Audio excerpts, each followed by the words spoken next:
Hey guys, welcome back to the Friday Vlog, where we discuss activity that goes on here with the BuzWeaver channel. That includes things like current events, headlines that are in the news, pop culture, social media, technology, and items of interest that come up during the week that allow us to have a little bit of a dialogue. That may include shorts, as well as community posts there on YouTube itself, there on the main channel, so you guys can always check those out. But nonetheless, guys, I want to thank all of you across NewTek, BitChute, Rumble, and Odyssey for your guys' continued support. It's been absolutely amazing. 2025, rocking and rolling and 100% going with Donald Trump. Thank you guys so much for your continued support. We start things off from NBC News, courtesy of Microsoft Network.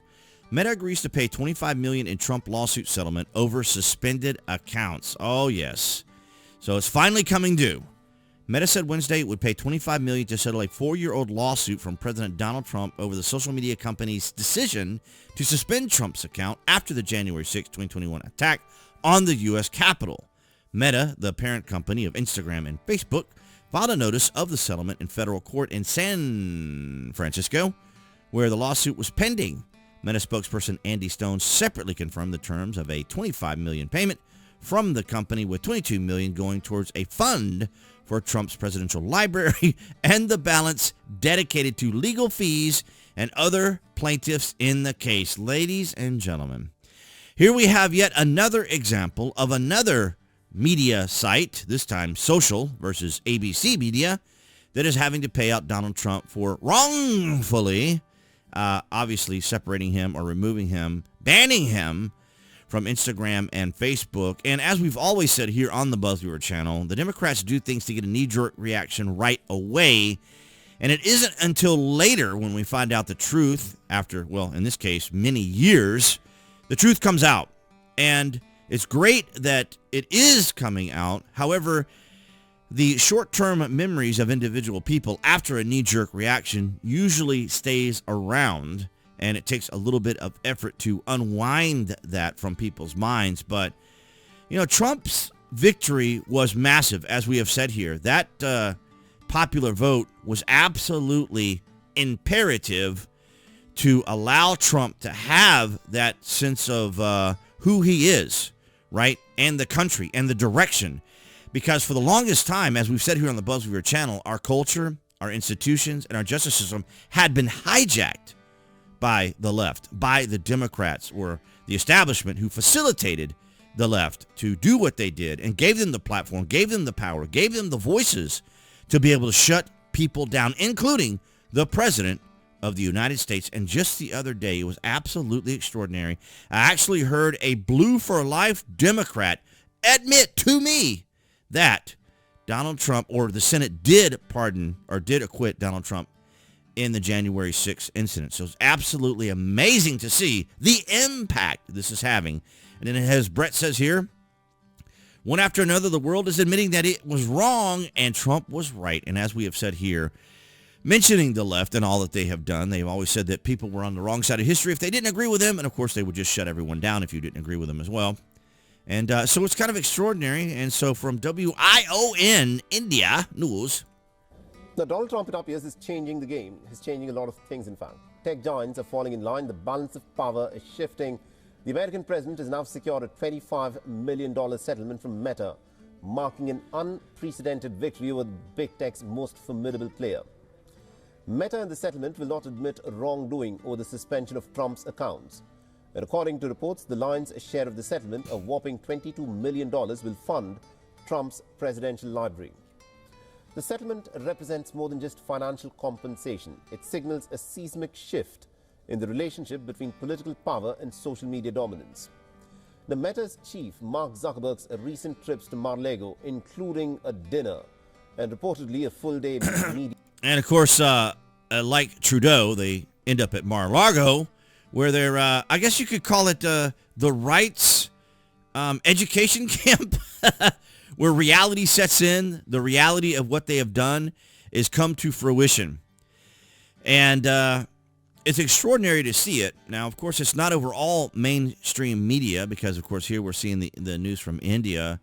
And but other areas, of course, are covering the news to an extent, but it won't be as prominent as it was when Trump was removed or banned, particularly here on, well, formerly Twitter, now X, as you can see here. And, of course, below the video, you can find the various social media links that I belong to. So make sure that you are following me there, as we say here often, so you guys can take advantage of that. And but it's extraordinary to see VIP access tickets to inauguration, not cheap. And so that was kind of the play on words there, that he paid $25 million to attend the inauguration. But, of course, I think it's going to the Trump Library. That's amazing to think that ABC News and George Stephanopoulos are now going to be funding Trump's library. Yeah, I mean, it's time to pay, right? It's time for these individuals to be held accountable for what they've done. And as of this recording right now, on Thursday, January the 30th, Kash Patel is now going through his confirmation. So I haven't had a chance to see any of that quite yet, but I can imagine it was going pretty much like we've seen with previous with Robert Kennedy Jr., Pete Hegseth, and Pam Bondi. So I'm hoping these individuals are going to put it in gear, and they were going to pursue this nonsense that was going on. And, of course, you saw the exchange, as we talked about here with Robert Kennedy this week when it came to Elizabeth Warren, and the performative art that they put on to give this, again, another knee-jerk emotional reaction again, because this is the way they act. They work from a position of emotion, as well as assuming that everyone is dumber than they are. But nonetheless, it is extraordinary to see the change that's happening now. Now, I have noticed a little bit of change on my Meta account, because remember, back in March of 2024, Zuckerberg said that he would no longer promote or have on Instagram, he would no longer promote or suggest or recommend political postings. And so my account on Instagram, although I posted regularly, as I do here on YouTube, I posted on there regularly, and there's very little to no traffic at all because of that restriction. There was just nothing there. And, of course, I used to post a lot of gaming on there as well. But nonetheless, guys, as I digress, the topic here, of course, being that Mark Zuckerberg, social media, and we'll see how it works out for TikTok as well, are starting to realize now that they were on the wrong side of history and are now on the wrong side of history and are trying to make it up by paying these very hefty fines. But for me, I want people to realize the left needs to own up to what they did. They need to be held responsible for it. They absolutely do. And that's what I have for you this Friday. All right, guys, so that's going to wrap it up for this Friday vlog.